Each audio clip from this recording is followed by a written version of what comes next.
পাগল হয়ে উঠেছে প্রভাঞ্জন। পাগল করে দিয়েছে শিবরা, তোমাকে একদিন না থেকে আমি থাকতে পারি না, খেতে পারি না, এমনকি ঘুমাতে পর্যন্ত পারি না। কিন্তু প্রভাঞ্জন জান, আমি যে বড্ড হাঁপিয়ে উঠেছি। এই অভিনয় আমার আর ভালো লাগছে। অভিনয়? অভিনয় তো কি, একদিনের স্ত্রী হয়ে আরেকজনের সাথে গুপ্ত প্রেম।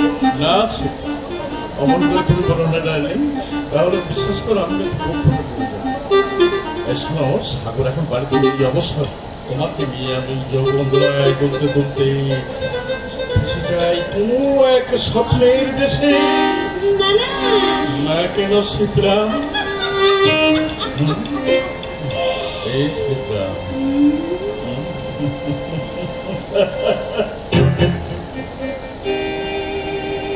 জীবনের এত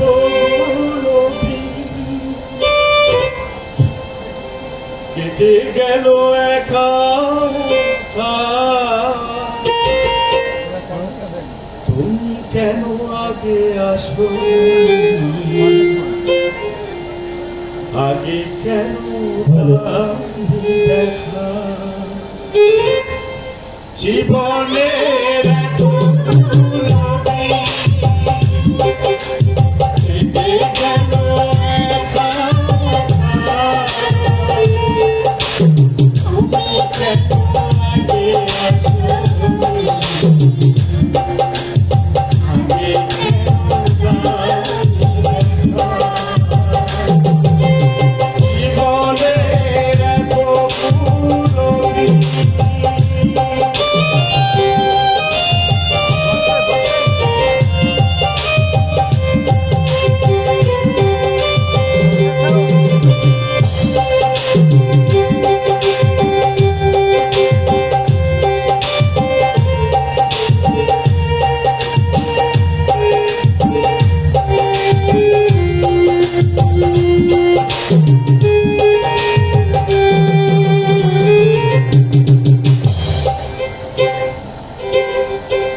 পৃথিবীতে ভালোবাসবা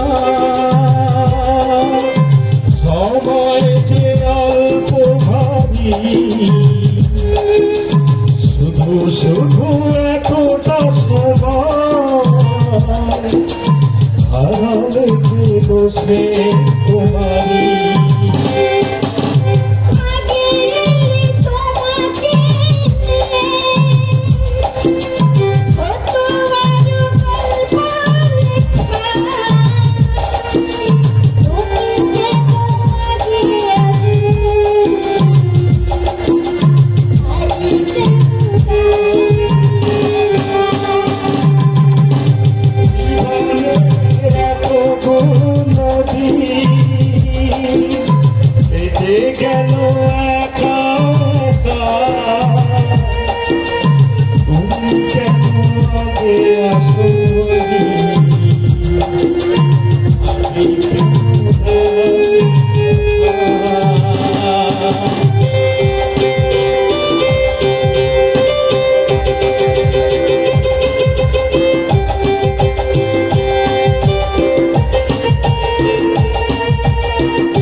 মুহূর্তে আমি তুমি দেব না।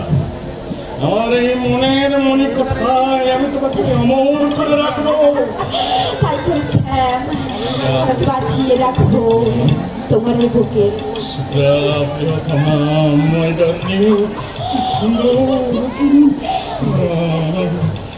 না, ছাড়বেন না, ছাড়বেন না, ভালো ভালো ধরুন।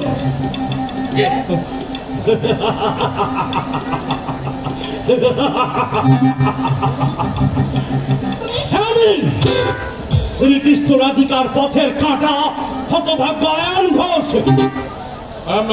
সেটা আমি মানে আমি তাহলে এখন আসি। কেমন সে কি এখনই চলে যাবি সব? নেওয়ার পর্ব শেষ হতে বাকি নেই তো? দেখুন সাগর বাবু, বলুন, পরপুরুষের হাত ধরে ঘরের স্ত্রীরা একটু একদিন নাচ গান করলেই অসুখী হয়ে যায় না। না না না, মোটেই না, মোটেই না, তা কখনো হয়? মডার্ন সোসাইটির এক অঙ্গ। ঘন্টা দিয়ে ঘরের কোণে কুব্যাঙের মতো বসে না থেকে বাইরের জগতের সঙ্গে তাল মিলিয়ে চলা, পাঁচজনের সঙ্গে পরিচিতি হওয়া, এটাই তো খোলা মনের পরিচয়। Sure sure sure. আপনার এই বস্তির নোংরা চোখ দিয়ে আমাদের এই মেলামেশাটাকে না দেখলেই আমি খুশি হব। নমস্কার।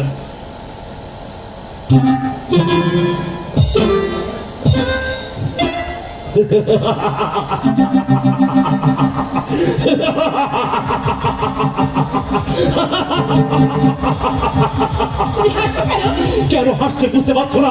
তোমার মনকে জিজ্ঞাসা করে দেখো আমার হাসির অর্থ কি? তুমি অত্যন্ত ছোট মানা।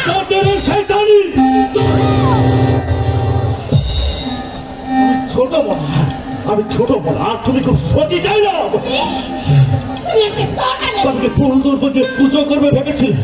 বিবেক স্ত্রী হয়ে স্বামীর মুখের উপর জবাব দেবে, পর পুরুষের পক্ষ লগ্ন হয়ে নাচ গান করবে, আর আমি মুখ ফিরে তাই সহ্য করবো।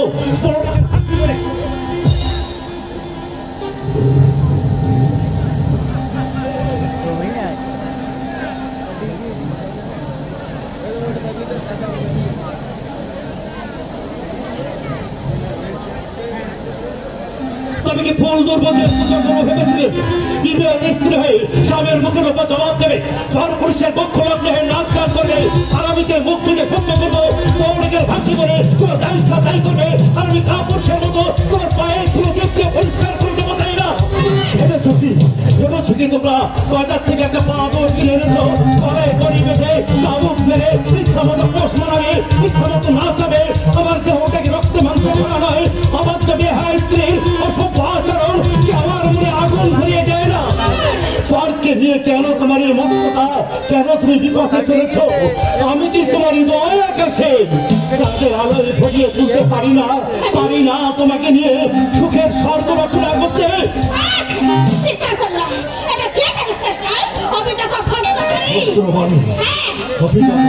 বাড়ি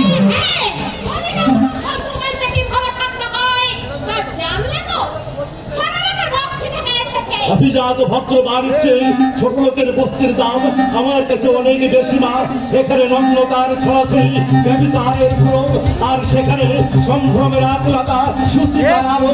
এখানে প্রাণ নেই, বিশ্বাস নেই, শুধু নজর ভালোবাসার জয় জয়কার। আর সেখানে বুক ভরা ভালোবাসা নিয়ে মায়ের করায় সন্তানকে স্তন্যপান, বোনের এগিয়ে দেয় ভাইয়ের কপালে ভাই ফোটা। স্ত্রীরা স্বামীর বুকে মাথা রেখে ভাঙা ফিরে ঘরকে মনে করে স্বর্গ।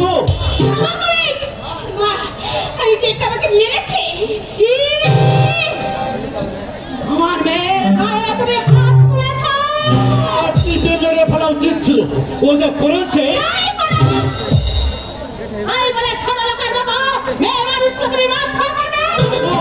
মেয়ে মানুষ যদি পুরুষ মানুষের মাথায় পা দিয়ে চলতে চায়, তাও কি আমাকে মেনে নিতে হবে না? আর তাছাড়া সেটা দায়িত্ব দায়িত্ব যদি করবে, তাহলে ছোট লোককে আপনি জামাই করে এনেছিলেন কেন? না, জামাই নয়, জামাই নয়, ঘর জামাই। আর ঘর জামাই মানে স্ত্রীর দাসত্ব করা বলে আমি মনে করি। চাই না আমি ঘর জামাই থাকতে। সেটাকে আপনি আমার সঙ্গে পাঠিয়ে দিন, আমার স্ত্রীর ভরণ পোষণের দায়িত্ব আজ থেকে আমি নেব। এই পথে নেমে যেতে পারবো না। থাকো তবে মহাসুখের রাজের অট্টালিকায় রাজভোগকে ঢেকুর তোলো। আমাকে ভালোবাসতে হবে না, ভক্তি করতে হবে না, শ্রদ্ধা করতে হবে না, শুধু উচ্ছৃঙ্খলতার নির্লজ্জতার আবরণ ছেড়ে মানুষের গরিমায় তুমি যদি উজ্জ্বল করে তোলো। আমি তোমারই গর্বে মুখ বুঝে আজীবন আমি এই বাড়িতেই পড়ে থাকবো। তুমি থাকবে? আর আপনাকে আমি বলি মা, যাকে আপনি গর্বে ধরেছেন, বুকের সুধা খাইয়ে ছোট থেকে বড় করে তুলেছেন, তার মাথাটাকে এমনি করে চিবিয়ে খেয়ে মা নামের অমর্যাদা আপনি করবেন না। সন্তানের মঙ্গল যে চায় না, সে মা নয়, তাইনি। আমাকে আর গান দিতে হবে না। শিবরা, শিবরা, শেখরার দোকানে একবার চল দেখিনি, নেকলেস সব পাল্টে নিয়ে আসি। আয় শান্তর ওষুধটা তো বৌমাকে দিয়ে আসা হলো না। হাতে পাঠিয়ে দিয়ে পারো। এই যে মহা পুরুষের বাচ্চা, এই ওষুধটা দয়া করে বৌমাকে একবার দিয়ে এসো তো। হ্যাঁ শোনো, আর বলে দিও দুধের সঙ্গে মিশিয়ে এক্ষুনি যেন শান্তকে খাইয়ে দেয়। নাও।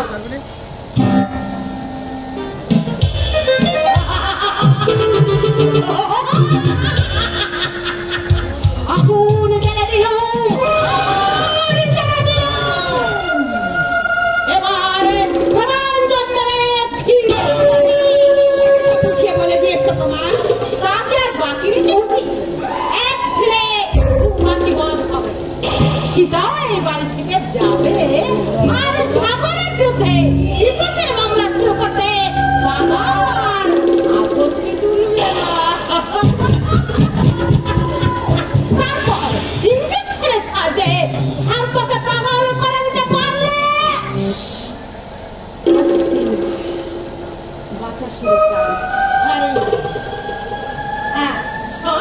এই সময় কিছুক্ষণ বাড়ির বাইরে থাকা আমাদের পক্ষে সমুচিত, কারণ শান্ত আমাদের মা মেয়েকে কিছুটা সন্দেহের চোখে দেখছে। আইসিকা আমরা মা মেয়ে মিলে বাইরে থেকে ঘুরে আসি।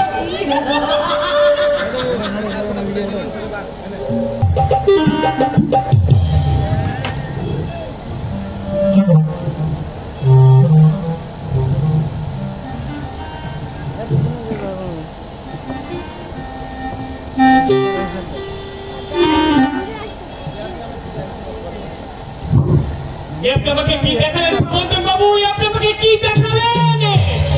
নিজের চোখে তো দেখেছি। হ্যাঁ দেখলাম, সাগর সিং রাতের কাগজের একটা ছোট্ট পুরিয়া তুলে দিচ্ছে। শুনলেন? সাগর সীতাকে বলছে ওষুধটা দুধের সঙ্গে মিশিয়ে আমায় খাইয়ে দিতে। আমি আবারও বলছি শান্তনু বাবু, ওটা ওষুধ নয়, ওটা হচ্ছে বিষ। কিন্তু আমি নিজের আপনাকে মেরে ফেলবার জন্য ওদের সলা পরামর্শ শুনেছি বলেই আমি আপনাকে সতর্ক করতে দেখলাম। নইলে পরের ব্যাপারে আমার মাথা খামিয়ে কি লাভ আপনি বলুন? কিন্তু আমাকে মেরে ফেলে ওদের বা কি লাভ? লাভ আপনারা বর্তমানে এই বাড়ির একমাত্র আদেশ হতে পারবে। আর আপনার স্ত্রীও সাগরের সঙ্গে গোপন ভালোবাসাটা দিয়ে রাখতে কোন রকম আর অসুবিধা হবে না। প্রবঞ্চন বাবু কথা আমি নিজের কানে ওদের মুখ থেকে শুনেছি বলেই আমি আপনাকে সতর্ক করে দিলাম। কিন্তু আমি যে কিছুতে বিশ্বাস করতে পারছি না। সূর্য পশ্চিম হতে পারে, তবু সীতার মতো মেয়ে এত নিচে নেমে যেতে পারে না। বর্ণচোরা বুঝলেন শান্তনু বাবু, এরা হচ্ছে বর্ণচোরা। এদের চেনা বড়টা হয় সত্যি সত্যি অভিনয় করে এরা ডুবে ডুবে জল খায়। কিন্তু এটার কিন্তু কি আছে? দুটো পরীক্ষা করলেই সত্য মিথ্যা প্রমাণ হয়ে যাবে। তাই যদি হয় বিশ্বাসের সীতাকে আমি কিছুতেই